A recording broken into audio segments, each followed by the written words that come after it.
Hello and welcome back to this edition of Bayou Time. Again, your host, Keith Whiteside, licensed clinical social worker with Terra One Home Care. We so much appreciate all of the work that's done in our community by law enforcement. We appreciate everything done by Troop C, by all of our police departments. We certainly appreciate what happens with the sheriff's offices as well. We're always glad to welcome in Captain Brennan Matherne, the Lafourche Parish Sheriff's Office, Public Information Officer. Thanks for joining us again. We appreciate it, Captain. Thanks for having us, Keith. We appreciate it. Sure thing. Now, man, one of those things, the holidays come up, everybody gets excited, but boy, we got to be careful to make sure that we're thinking about the safety measures that are important to think about. Yeah, and Keith, really, you can take some pretty easy steps to protect yourself. One of the things that my wife and I, while we were on vacation this year, but most times we do venture out on Black Friday and do some Christmas shopping. And one of the easiest things you can do is throw a couple of blankets in the back of your car. We have an SUV. And so when we're making those purchases, you can throw blankets over those purchases so that you're not advertising what items you have inside of your vehicle so that no thieves are looking to steal if they pass by. So along those lines, when you do park, you want to make sure that you're parking in a well-lit area if you're parking and shopping at night. You just want to make yourself a hard target, in other words, for any potential thieves out there, or scam artists for that matter. When you are walking to your vehicle, make sure that you don't have any distractions. Make sure you're not on your cell phone. We recommend that you do not take children shopping with you because while they are great, they are a distraction when you're trying to concentrate on getting to your car and watching your purchases. So leaving the children with a sitter or at home with someone else can help you concentrate on and being aware of your surroundings. And that's really the key here, is to just know, anybody that's approaching you may not have the best of intentions. We have a lot of great charities and a lot of great causes that come up during the holidays, but scam artists tend to pop up too as well, and they'll take advantage of everyone's gracious attitude during this holiday season. You know, and one of those things is once you're finished shopping, after you bring that blanket, cover everything in the back of the vehicle, when you get home, remember that you're taking more stuff out of the car too. Remember to lock that vehicle at home. Let's not make our vehicles easy at home, because a lot of times we've got a lot of people in from out of town, visiting family. I've had my vehicles broken into a couple of different times, and because I made it easy access. You know, don't leave money where people can see it. Don't leave a check that's out. And don't make yourself an easy target, like you said. Yeah, and look, we've had even people push back on us against locking their vehicles because they say, I'd rather deal with a few items missing from my car than a broken window. But the reality is that if you're not leaving anything of value in your vehicle that's visible to someone passing by, thieves are basically going, nowadays in today's world, they're basically going to check if your car is locked. If it is, they're just going to move on to the next house. They're looking for easy targets. They're not looking to have to hassle.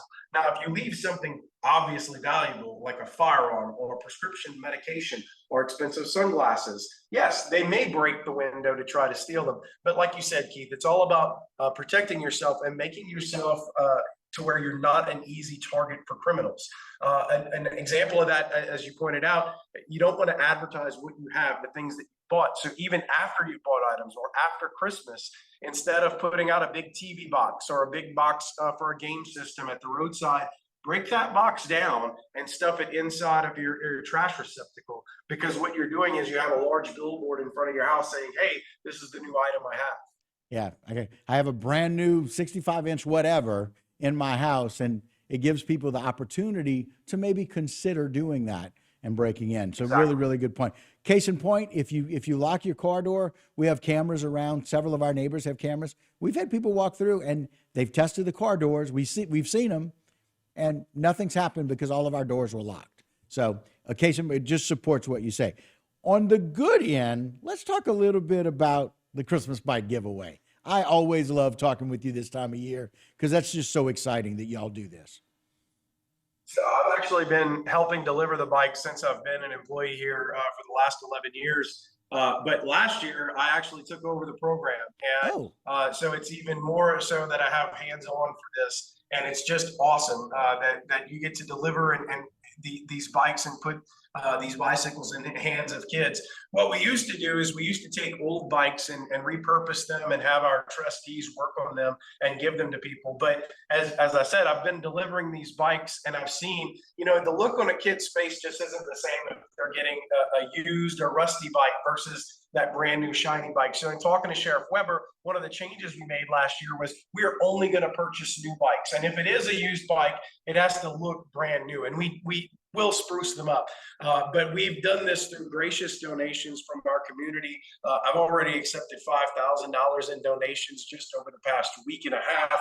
Wow. From people in the community wanting to help to this program. And last year, with the help of Bless Your Heart nonprofit, who fronted us, I think anywhere between $8,000 and $10,000, we were able to purchase a ton of bikes, over 100, especially for people struggling after Hurricane Ida. This year, Bless Your Heart gave us another $2,500 toward that, plus donations from the community. So we're well on our way to delivering over 100 bikes again this year. And listen, I got to tell you, that's one of the things, and I've been able to feed people that through social work school and being able to do some of those things. But you're exactly right. Giving someone a gift that looks like kind of a leftover gift is one thing, but to give somebody, or especially a kid, a brand new bike, it's got to really make you warm your heart and make you excited about this program. And Sheriff Weber always talks about it. The reason why we continue to do this program, even with all the technology and video games, is because, Keith, you remember as a kid when you first got on that bike, that was your first sense of freedom, like you were driving a car, just like your parents. So it's still a timeless classic gift that kids appreciate. It is. So very thankful. Thank you for what you do. Thank you for what the department's doing, and a very happy holiday season. Appreciate you. Thank you, Keith. Thanks for having us. You got it. All right, guys, that will do it for this particular segment of Bayou Time. Don't go anywhere. A lot more local programming here on HTV.